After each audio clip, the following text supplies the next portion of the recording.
Cinema சேட்டை நேயர்களுக்கு வணக்கம். வணக்கம் வெங்கடேஷ் சார், எப்படி இருக்கீங்க? வணக்கம் சார், நல்லா இருக்கேன் சார். அரசியலே பேசிட்டு வந்துட்டுருக்கோம். திரைத்துறையை பற்றி கொஞ்சம் பேசுவோம் சார். தமிழக முதல்வரான திரு சி ஜோசப் விஜய் அவர்கள் நடித்த கடைசி திரைப்படம்னு சொல்லப்பட்ட அந்த ஜனநாயகன் வந்து பல சர்ச்சைகளில் சிக்கிச்சு, சென்சாரில் சிக்கிச்சு. அதுக்கப்புறமா அந்த படமே வெளியில் வந்து இணையதளத்தில் வெளியிடாச்சு. அப்புறம் இப்போ சென்சாரில் வந்து ஏ சர்டிஃபிகேட் கொடுத்துருக்காங்க, பல கட்டுகளை கொடுத்து அது ஏ சர்டிஃபிகேட் கொடுத்துருக்காங்க. ஓகேங்களா? இப்போ அந்த படம் வந்து ரிலீஸ் டேட்டை நோக்கி இருக்குது. ஆனால் அதிகாரப்பூர்வமாக ரிலீஸ் டேட்டை கொடுக்கல. ஆனால் 24 வரப்போகுது, இந்த ஜூலை 24 வரப்போகுதுன்னு ஒரு பரவலான தகவல் வருது. சிலர் என்ன சொல்கிறாங்கன்னா, இல்லை ஆகஸ்ட் 15 வரும் அப்படின்ற மாதிரியும் சொல்கிறாங்க. அப்புறம் ஆகஸ்ட் 15 வராது, ஏன்னா சூர்யாவோட ஒரு படம் வருது அப்படின்லாம் சொல்லிட்டு இருக்காங்க. இப்படிப்பட்ட ஒரு சூழலில் வந்து 2 தினங்களுக்கு முன்பு, அதாவது ஞாயிற்றுக்கிழமை வந்து இப்போ சென்ற ஞாயிற்றுக்கிழமை வந்து அவங்க தினத்தந்தி பத்திரிகையில் வந்து ஒரு அட்வர்டைஸ்மெண்ட் கொடுக்குறாங்க. ஒரு முழு பக்க விளம்பரம் கடைசி பேஜில் கொடுக்குறாங்க. அந்த தயாரிப்பாளரான கே வெங்கடநாராயண், கேவிஎன் ப்ரொடக்ஷன்ஸ், அவங்க வந்து தமிழ் திரைப்பட தயாரிப்பாளர் சங்கத்தில் ஒரு உறுப்பினராக இருக்கிறாங்க. தமிழ் திரைப்பட தயாரிப்பாளர் சங்கத்தோடைய விதிமுறைகள் பிரகாரமாக என்னன்னா, யார் ஒருவரும் வந்து முழு பக்க விளம்பரம் கொடுக்கக்கூடாது ஒரு படத்துக்கு அப்படின்னு சொல்லிட்டு குவார்டர் பேஜ் விளம்பரம் தான் பெர்மிட்டட். அப்படியே வந்து அவங்க பெரிய விளம்பரம் கொடுத்தால் 25 லட்சம் வரைக்கும் வந்து ஃபைன் இருக்குது. ஏதோ 20-25 லட்சமும் ஃபைன் இருக்குது அப்படின்னு சொல்லிடுறாங்க. அதையும் மீறி இதெல்லாம் வந்து பண்ணுறாங்கன்னா அதை நீங்கள் எப்படி பார்க்குறீங்க சார்? அதிகார திமிரு. எங்ககிட்ட பணம் இருக்குது, எங்ககிட்ட அதிகாரம் இருக்குது. இதனால் வரையும் ஜனநாயகம் நடித்த விளம்பரம்லாம் நீங்கள் பார்த்தீங்கன்னா, நீங்கள் சொல்கிற அந்த அரை பக்கம் இல்லை கால் பக்கம் தான் வரும். மேக்ஸிமம் கால் பக்கம் தான், அரை பக்கமே வந்தது, கால் பக்கம் தான். அதுக்கு ஏன் அந்த கட்டுப்பாடு தமிழ்நாடு திரைப்பட தயாரிப்பாளர் சங்கம் விதிச்சாங்கன்னா, ஒரே படம் வந்து பேப்பரை ஆக்குப்பை பண்ணக்கூடாது. நீங்கள் தினத்தந்தி பேப்பர் எடுத்திங்கன்னா வெள்ளி சனி ஞாயிறுக்கு 3 நாளுக்கு குறைந்த கட்டணம் தான் வாங்குறாங்க. எல்லோரும் கால் பேஜ் வெள்ளிக்கிழமை வரும், சனிக்கிழமை வரும், ஞாயிற்றுக்கிழமையும் வரும். ரொம்ப குறைந்த கட்டணம் தான் வாங்குறாங்க. உங்களுக்கே தெரியும், ஏன்னா சினிமா அழிஞ்சிட்டு வருதுன்னு அவங்கள்ட்ட போய் எல்லாம் ரெக்வஸ்ட் பண்ணலாம் பண்ணுறாங்க. அது ஏன் அப்படின்னா, ஒரு பக்கம் விளம்பரத்தை உங்கள்கிட்ட பணம் இருக்குன்னு நீங்கள் கொடுத்தீங்கன்னா சிறு சிறு படங்களுடைய விளம்பரங்கள் இடம்பெறாது, மக்களிடம் கொண்டு போய் சேரக்கூடாது, கட்டுப்பாடை கொடுக்குறது. அதையும் மீறி நீங்கள் கொடுத்தீங்கன்னா 20 லட்ச ரூபா ஃபைன் கட்டணும்னு சொல்லி ஒரு கட்டுப்பாடு இருக்குது. ஆனால் இன்றைக்கு இந்த கட்டுப்பாடுகள்லாம் விஜயை கட்டுப்படுத்துமா? கண்டிப்பாக கட்டுப்படுத்த முடியாது. ஏன்னா இதனால் வரையும் ஜனநாயகத்தினுடைய விளம்பரம் எல்லாம் கால் பக்கம். அதில் என்ன வருது? உங்கள் தளபதி விஜய் நடிக்கும், இப்படி தானே வந்துச்சு. அன்றைக்கி வந்த ஒரு பக்க விளம்பரத்தில் என்ன வந்துச்சு? தமிழக முதலமைச்சர் திரு ஜோசப் விஜய் நடிக்கும். பவர் செக்டர் ஆயிடுச்சா? இப்போ தமிழ்நாடு திரைப்பட தயாரிப்பாளர் சங்கம் தான் முதல்ல போய் விஜயை சந்தித்து நன்றி சொல்லிச்சு. நீங்கள் முதலமைச்சரானதுக்கு நன்றி, தமிழ் திரையுலகத்துக்கு நீங்கள் எதனா செய்யுங்க. ஏன்னா விஜய் சார் சந்திக்கிறதெல்லாம் திரைப்பிரபலம் மட்டும் தான் சந்திக்கிறார். திரைப்பிரபலம் இல்லாதவங்க யாருமே சந்தித்த மாதிரியே வெளியில் ஃபோட்டோ வரல. அப்போ இந்த வெங்கட்நாராயணன் வந்து தமிழ்நாடு திரைப்பட தயாரிப்பாளர் சங்கத்தில் மெம்பராக இருந்தாலும் அவருக்கு தமிழ்நாடு திரைப்பட தயாரிப்பாளர் சங்கம் ஃபைன் போடுற தைரியம் இருக்கா? கண்டிப்பாக இருக்காது. தடை அதை உடை. நீ என்ன போடுறது, நான் என்ன கேட்குறது? நான் என் படம் வந்துருச்சுன்னா இப்பயும் சொல்கிறேன், விஜய் சார் முதலமைச்சர் ஆனாலும் அவர் எப்போதுமே ஒரு ஃபார்முலா ஃபாலோ பண்ணுவார். இங்கே இருக்கக்கூடிய எல்லாருக்குமே தெரியுமான்னு தெரில.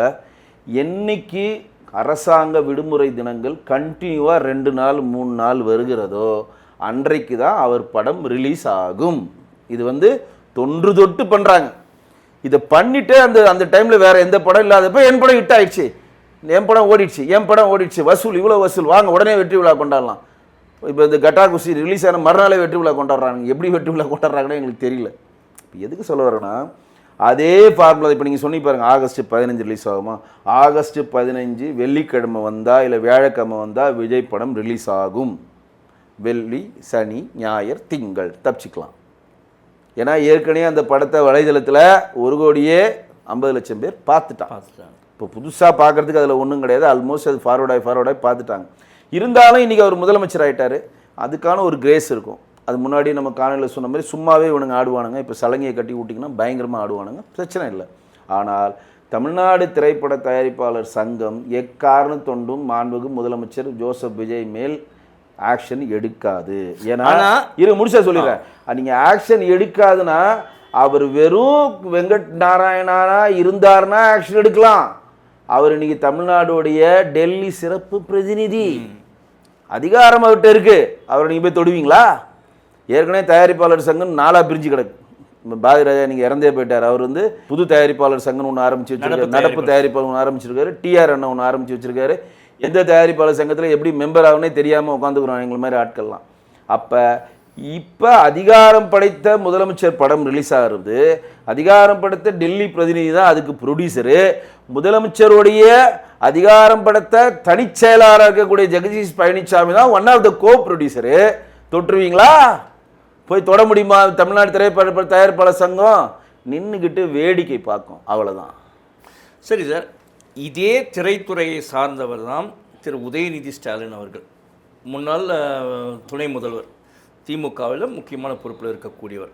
அவர் பல படங்களில் நடிச்சிருக்காரு, அவர் பல படங்களை தயாரிச்சிருக்காரு. அவங்க நிறுவனம் மூலமாக பெரிய பெரிய ஆர்டிஸ்ட் கமலஹாசன் போல படங்களை ஆனால் அவருடைய தயாரிப்பில் வந்த படத்தில் எங்கேயுமே வந்து எனக்கு தெரிஞ்ச வரைக்கும் ஒரு பேஜ் விளம்பரம் கொடுக்கவில்லை.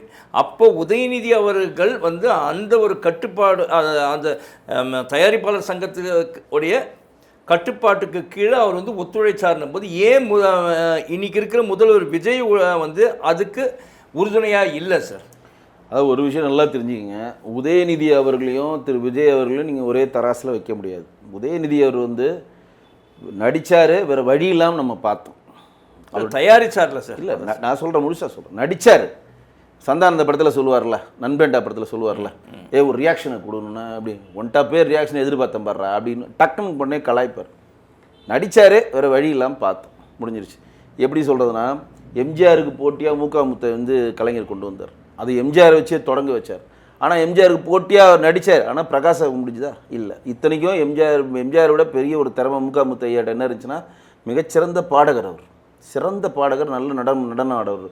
இருந்தாலும் எம்ஜிஆர் மாரி ட்ரெஸ்ஸை போட்டார், மேக்கப் போட்டார். அது எம்ஜிஆர் விட்டே தொடங்க வச்சாலும் நிற்கலை. அதேமாதிரி அது ஒன்றும் தமிழில் பழமொழியாக சொல்லணும்னா, புளியை பார்த்து பூனை சூடு போட்ட கண்ட விஜய் நடிக்கிறார், நம்மளும் நடிக்கலாம் அப்படின்னு அவர் நடித்தார். அது எடுபடலை.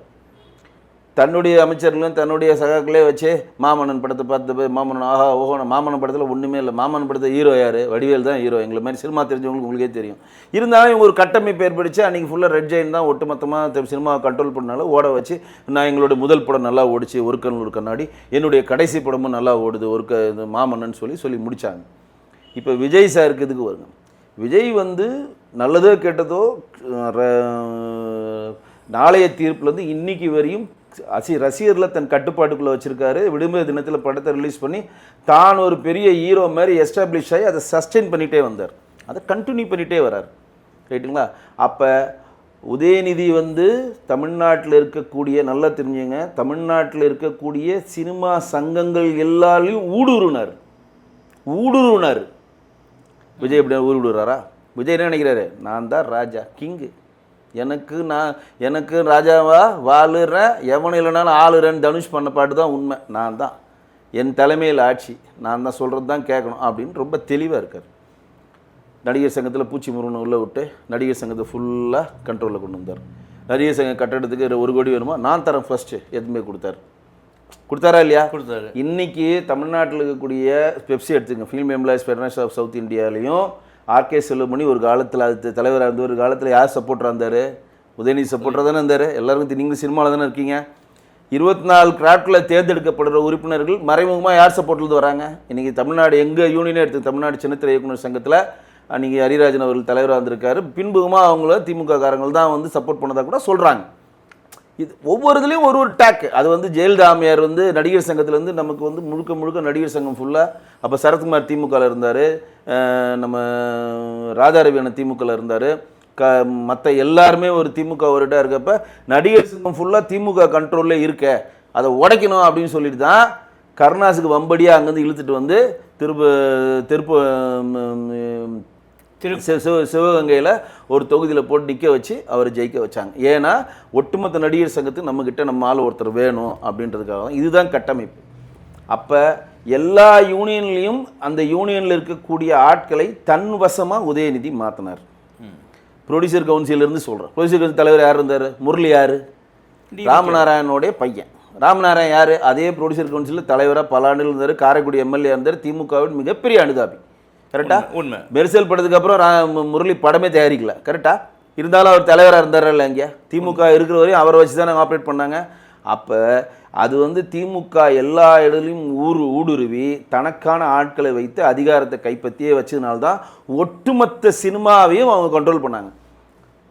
ஏன் வந்து விஜய் பதவி ஏற்ற பிறகு ரெட் ஜெயின் ஒரு படத்துக்கு கூட பூஜை போட மாட்டாங்க. ஏன்னா இவங்க கண்ட்ரோலாக வச்சிருக்கவங்க எல்லாம் இப்போதைக்கு திமுக காரங்களா இருந்தாலும் திமுக அனுதாபியா இருந்தாலும் விஜய் என்ன மாதிரி முடிவு எடுப்பாரு எந்த ஒரு பயம், அது பயம் இருக்கு. இவர் பணத்தை போட்டு ஏதோ பாதி படம் போறப்ப லாக் ஆயிடுச்சுன்னா என்ன பண்றது? சார் நீங்கள் தான் வரல, பினாமி பேர் நான் எடுக்கிற சார், எங்களுக்கு கொஞ்சம் பணங்க வேணாம், சங்காத்தமே வேணாம், எவனாலையும் பணம். ஏன்னா இன்றைக்கி வந்து பணத்தை வாங்கிட்டு நான் இன்றைக்கி 2 கோடி ரூபா ஒருத்தட்ட வாங்குறேன், பினாமியாக வாங்கி நான் ஒரு படத்தை போட்டு பூஜை போட்டு எடுத்துகிட்டு இருக்கப்போ ரெட் ஜெயின் மூலம் செண்பகமூர்த்தியோ அர்ஜுனமூர்த்தியோ ஏதோ ஒருத்தர் தராங்க, வாங்கி எடுக்கிறேன்னு வச்சு எக்ஸாம்பிள். நாளைக்கு நான் தர முடியாதுன்னு சொன்னால் நீங்கள் என்ன பண்ண முடியும்? உங்கள்கிட்ட ஆட்சியில் அதிகாரம் இல்லையா? எங்களை மிரட்ட முடியுமா? எதுவுமே பண்ண முடியாதுல்ல. எதுக்கு? அப்போ இன்வெஸ்ட்மெண்ட்டும் வேணாம், படமும் தயாரிக்க வேணாம், இன்வெஸ்ட்மெண்ட்டும் வேணாம். ஏன்னா இன்றைக்கு விஜய் அவர்கள் மிகப்பெரிய ஒரு சக்தியாக தமிழ்நாட்டில் இருக்கிறார், திரையுலகத்தை சேர்ந்தவர் இருக்கார். அப்போ இது என்ன மாதிரி ப்ராசஸில் போகும், நம்ம எதுவும் பண்ண வேணாம் அப்படின்னு சொல்லி எல்லா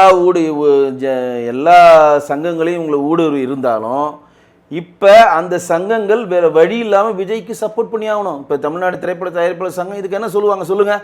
ஜெகதீஷ் பழனிசாமி தான் இணை தயாரிப்பாளர், விஜய் ஹீரோ, முதலமைச்சர் ஹீரோ, வெங்கட் நாராயணன் தயாரிப்பாளர், 3 பேருமே நீங்கள் அதிகாரமிக்க ஒரு பதவிகள் இருக்கிறாங்க. நாங்கள் உங்களுக்கு ஃபைன் போடுறோம், 20 லட்சம் போட்டாங்க, தமிழ்நாடு திரைப்பட தயாரிப்பாளர் சங்கத்தையே மாற்றிட்டா, இன்னொரு சங்கத்தை உருவாக்கிட்டா பண்ணுவாங்கள? அப்புறம் ஜனநாயகன் வந்து நீங்கள் சொல்கிற மாதிரி ஏ சர்டிஃபிகேட் இப்போ வரையும் கம்ப்ளீட் ஆகி ஃபினிஷ் ஆகிருக்கு. அதை யூஏ மாத்திர வேலைகளை அவர்கள் தொடர்ந்து ஈடுபட்டு கொண்டிருக்கிறதுனால தான் படம் டிலே ஆகி கொண்டிருக்கிறது அப்படின்னு நான் நினைக்கிறேன். மிக்க நன்றி சார். நன்றி. நன்றி நேயர்களே.